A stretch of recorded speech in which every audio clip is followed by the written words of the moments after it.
Almost everything you buy has traveled along some of the millions of miles of networks that make up the world's supply chains.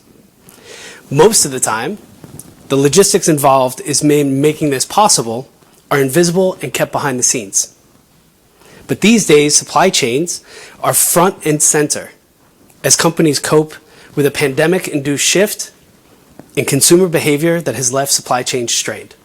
I want to talk a bit about two things. One is blockchain, general purpose technology in general. And then the second is, how does this new type of what I like to refer to as a database technology translate over into the world of supply chain? I was literally a student here 3.5 years ago, graduated 2018, played baseball. The company that I had started when I was 19, in my sophomore year here, beginning of my sophomore year, I actually was lucky enough to sell about 2 months after I graduated.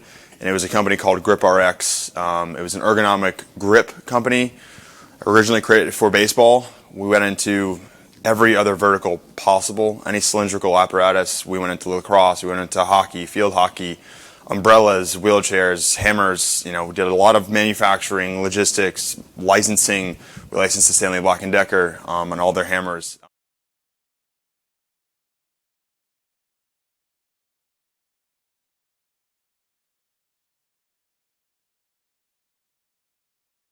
The first rule of any technology used in business is that automation applied to an efficient operation will magnify the efficiency.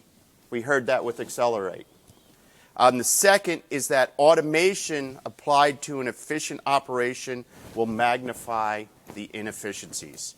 I bet you a lot of you in this room have seen that.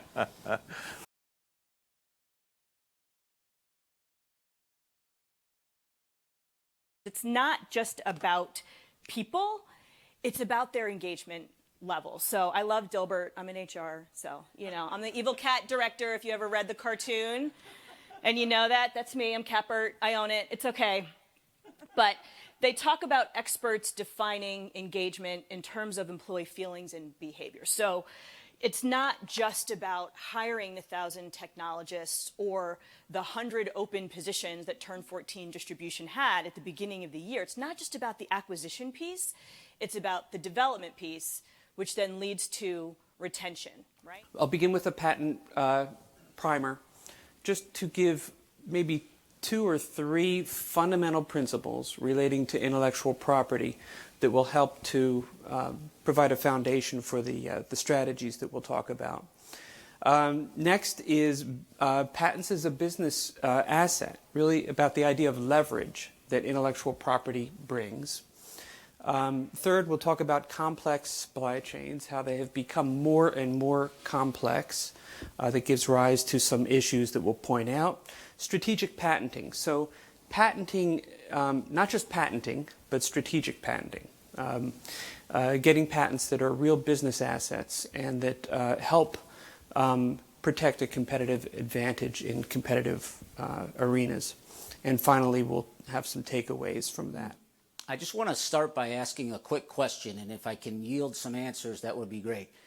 If someone want to throw out an answer to what is your definition of an emerging market? Anyone want to try to opine on that? So you're not the only ones at a loss for words. The MSCI index, Morgan Stanley's index of countries, has rated 155 emerging market countries. And then another well-known index, the IMF, is at 55. So the point I'm trying to make is that we all have different definitions of what an emerging market looks like.